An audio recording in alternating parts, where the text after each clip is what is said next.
ಆತ್ಮೀಯ ಸಹೋದರ ಸಹೋದರಿಯರೇ, ನಾವು ನಿಮಗಾಗಿ ಒಂದು ಸಂತೋಷದ ಸುದ್ದಿಯನ್ನು ತಂದಿದ್ದೇವೆ.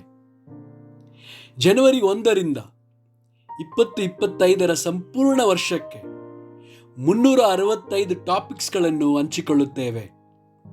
ಪ್ರತಿದಿನ ಒಂದು ಟಾಪಿಕ್ ಮತ್ತು ಅದಕ್ಕೆ ಸಂಬಂಧಿಸಿದ ವಚನಗಳನ್ನು ಹಂಚಿಕೊಳ್ಳುತ್ತೇವೆ. ಇದನ್ನು ಕೇಳಿ ಧ್ಯಾನಿಸಿ ಆಶೀರ್ವಾದ ಹೊಂದಬೇಕೆಂದು ಪ್ರೋತ್ಸಾಹಿಸುತ್ತೇನೆ. ದಯವಿಟ್ಟು ಸಬ್ಸ್ಕ್ರೈಬ್ ಮಾಡಿ ನಿಮ್ಮ ಸ್ನೇಹಿತರೊಂದಿಗೆ ಹಂಚಿಕೊಳ್ಳಿ.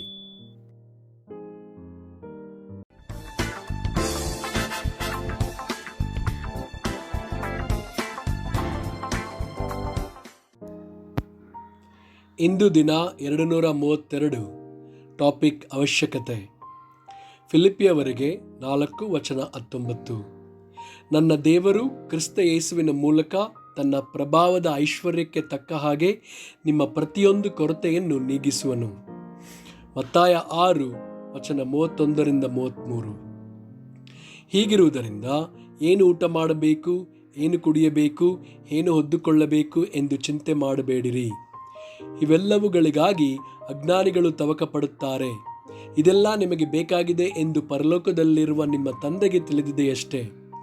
ಹೀಗಿರುವುದರಿಂದ ನೀವು ಮೊದಲು ದೇವರ ರಾಜ್ಯಕ್ಕಾಗಿಯೂ ನೀತಿಗಾಗಿಯೂ ತವಕ ಪಡಿರಿ.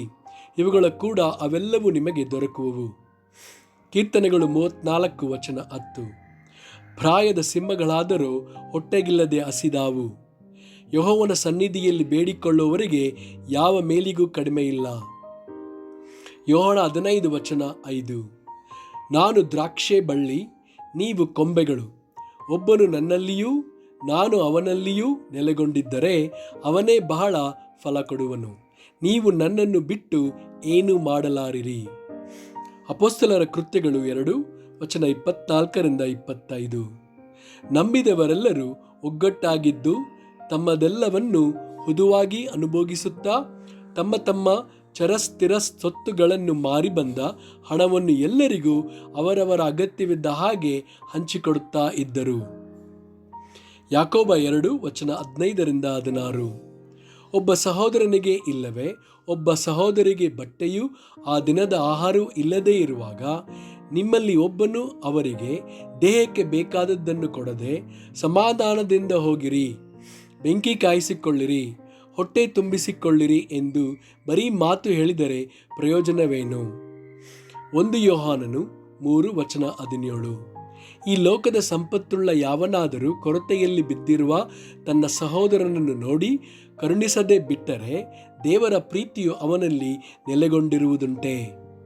ಯಾಕೋಬ 1:17. ಎಲ್ಲ ಒಳ್ಳೆಯ ದಾನಗಳು, ಕುಂದಿಲ್ಲದ ಎಲ್ಲ ವರಗಳು ಮೇಲಿನಿಂದ ಸಕಲ ವಿಧವಾದ ಬೆಳಕಿಗೂ ಮೂಲ ಕಾರಣನಾದವನಿಂದ ಇಳಿದು ಬರುತ್ತವೆ. ಆತನಲ್ಲಿ ಚಂಚಲತ್ವವೇನೂ ಇಲ್ಲ, ವ್ಯತ್ಯಾಸದ ಸೂಚನೆಯೂ ಇಲ್ಲ. ಆಮೇನ್.